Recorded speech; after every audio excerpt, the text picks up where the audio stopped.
Pendant les dernières vacances, parce qu'au moment où tu regardes cette vidéo, ce n'est plus les vacances, j'ai regardé mon PC car il était cassé. Tout de suite après, j'ai continué à y jouer.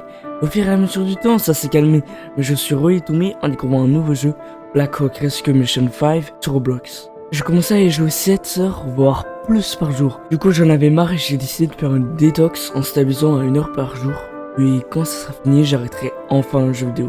Depuis tout petit, je joue aux jeux vidéo, à des jeux safe comme Lego City, mais je joue depuis tout petit. Alors je sais que des gens vont se dire que les jeux vidéo c'est une bonne chose, eh bien on va en parler après dans la vidéo. Même en 5ème, j'ai joué à Red Dead Redemption 2. Je regardais un peu de dev perso parce que dans mon algorithme, il y avait une minuscule somme de dev perso, et aussi je faisais un peu de piano, mais ma vie tournait autour de ce jeu. Toute ma vie, j'ai été addict aux jeux vidéo. J'ai même eu des lunettes à cause de ça. Mais depuis les vacances, je reprends ma vie en main.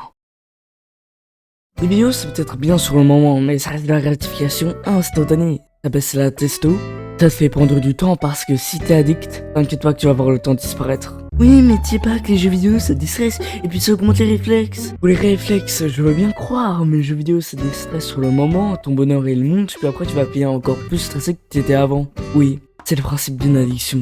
Tu penses vraiment que c'est attractif? Bah vraiment. En soi, ça dépend pour qui. Mais si tu veux un couple qui te pousse vers le haut, elle trouvera plus intéressant un mec pas addict. Le pire, c'est que là-dedans, tu donnes des efforts pour s'upgrader dans le jeu, alors que cette énergie, t'aurais pu l'utiliser pour dans un business, sport, ou trouver une meuf. À 2h du matin, quand tu te réveilleras, tu verras si ce que tu fais de ta vie, c'est bien ou pas. Moi, je peux t'assurer qu'au moment où j'écris ces lignes, je m'en veux pour la journée d'hier, où j'ai joué 6 heures pendant ma detox. Tout ça que j'avais raté mon réveil. Et que maintenant, il est 3h du matin. Et quand je me suis réveillé à 2h du matin pour pas rater mon réveil, je me suis dit que le Hunter, lui, se serait levé et aurait fait du sport. Donc voilà comment arrêter les jeux vidéo. Et on va y aller crescendo en conseil, donc reste. Numéro 1, ne pas travailler au même endroit où on joue. Oui, t'as des jeux de fou sur ton PC, il va falloir les désinstaller et jouer sur ta Super Nintendo. Oui, mais si je laisse des jeux vidéo sur mon PC, si je réussis à arrêter les jeux vidéo, j'aurai plus de discipline. D'accord, mais si déjà t'arrives pas à arrêter sans désinstaller, désinstalle. Mais là, la priorité c'est pas de se faire de la discipline, la priorité c'est d'arrêter cette addiction pour gagner du temps. Et même si au pire des cas t'as même pas de console, même pas de GameCube ou de DS, soit t'en achètes une et une mini Super Nintendo ou une DS, une console pas trop nouvelle, pas la PS6, et tu remplaces les jeux de ton PC par ça, tu verras que ça sera plus chiant, et c'est le but. Numéro 2, remplacer par autre chose. Ok, maintenant que t'as baissé le temps de jeu, tu dois remplacer par d'autres trucs, sinon il y a de grandes chances que tu y retombes. Tu peux développer de nouvelles compétences actives, où tu dois être productif comme la musique, formateur ou monteur.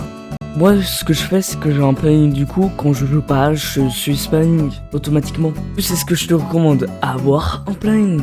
Genre une to-do list, mais planifiée avec les heures. De cette heure-ci à cette heure-ci, je travaille sur mon e-commerce.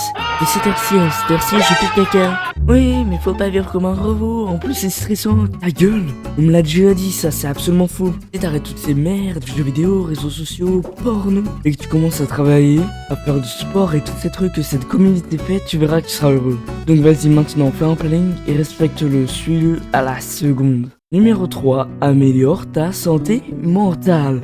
Bien que c'est un symptôme d'une mauvaise santé mentale. Mais comment améliorer sa santé mentale? C'est simple, t'arrêtes de faire ces merdes et tu fais que différer ta gratification. Arrête tes addictions, comme si des jeux vidéo, du moins tu les diminues, tu t'auras amélioré ta santé mentale. Aussi, ce qui te rend malheureux, t'arrêtes. Si par exemple, si tes études universitaires te rendent heureux, non, justement te rend dépressif, et que t'as déjà un business à côté et qui marche bien, genre 2 cas par mois, tu peux quitter tes études. Focalise-toi sur tes études, seulement si c'est vraiment ce que tu veux faire et que ça va vraiment te rapporter, oui là, focalise-toi. Et des amis qui te tirent vers le haut. Numéro 4, justement, change ton entourage. Dis pas que du jour au lendemain tu dois dire à tous tes amis, oui c'est vrai, tu peux random sur le tub, il a dit que je vais te foudroyer. Ah non, si tes amis sont toxiques, arrête de les fréquenter, sinon reste avec eux. Et pitié, n'essaie pas de changer la vie de tes amis. Oui, mais après ça, je globe mon entourage, soit je suis tout seul. Oui, mais le truc, c'est que c'est déjà assez difficile d'être la meilleure version de soi-même. Donc le faire pour soi et faire la même chose pour son entourage, pas une bonne idée. Il faut mieux rester tout seul que mal accompagné. Vous pouvez vous entrepousser vers le haut, vous aider, mais c'est tout. Sinon tu vas fatiguer ton énergie. T'as pas une énergie illimitée, bro. Si tu donnes toute ton énergie pour ta famille ou tous tes amis, t'en auras plus pour toi. Oui, mais c'est égoïste. Peut-être, mais tu peux pas changer la vie de quelqu'un et y a que lui qui peut le faire. Numéro 5. Réussir son réveil. La première de ta journée définit ta journée. Non, c'est faux, on peut très bien réussir sa journée sans réussir sa première heure. Non, pas du tout, je sais de quoi je parle. Il y a une grande différence quand je me lève en courant et j'ai reçu ma morning routine à perfection. Et quand je me réveille, mais je me lève pas de mon lit en voulant redormir parce que je me suis réveillé trop tôt. La journée après elle est soit insane et soit éclatée. Ta journée elle est réussie quand à la fin de ta journée t'es tellement fatigué que tu dors immédiatement. Que t'es fier de ta journée et que t'es heureux. Quand je vais revivre ça, aujourd'hui je vais me donner à fond et m'effondrer sur mon lit. Le soir aussi très important, tu mets le moins de lumière possible et tu fais pas de sport. Ma evening routine c'est simple. Je commence avec tout ce qui est carnet de gratitude et tracking et puis je lis et je prends une douche chaude. Le matin je me réveille à 5h, je prends une douche froide, je médite, j'écris 5 idées, puis je mange, je me lave les dents, puis je travaille. Et même si tu travailles plus tôt, si c'est environ 1 heure de différence, tu te lèves.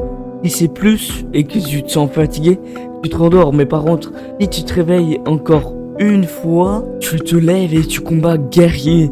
C'est ça réussir son réveil, c'est se réveiller avec une envie d'annuler tout obstacle. Numéro 6. Faire une détox. Ouais là c'est la partie où on va devoir faire des trucs. Oui mais j'en ai pas besoin, de toute façon le jeu vidéo c'est pas si mal, ça déstresse. Pas du tout, si tu dis ça c'est que tu dois arrêter cette addiction là maintenant, tout de suite. Ça te stresse sur le long terme. La détox c'est simple à comprendre. Tu prends ton heure de jeu moyen par jour et pendant toute la détox, tu diminues petit à petit jusqu'à atteindre 0 heure par jour. Et pendant toute la détox, même tout le temps, améliore ta discipline. En gros, à chaque fois que tu te dis non mais ça va 1 heure de jeu vidéo, non mais de toute façon j'ai le temps, je peux jouer là et continue demain, non mais ça va, je peux me LeBron James. Si tu te dis ça, ça veut dire que tu dois tout de suite arrêter. Peut-être que tu penses que et toute ma progression aurait servi à rien, j'avais 3 millions de Robux. Oui tout à fait, c'est une grosse perte de temps. Je suis premier à dire que c'est pas facile. Aussi ne joue pas avec tes potes, ça va rendre la tâche encore plus difficile. Et même moi j'ai plein de potes qui ne foutent rien de la journée, genre qui vont que jouer. Le truc c'est que je vais les réveiller car ils ont un mindset dev perso. Ouais c'est vrai T-Bag, t'as raison. Faut que je continue, je veux pas rater ma vie. Ou sinon je vais rejoindre un putain de réseau. Et maintenant que je l'ai dit, je suis obligé de le faire parce que c'est pour ça que j'ai créé une communauté de perso.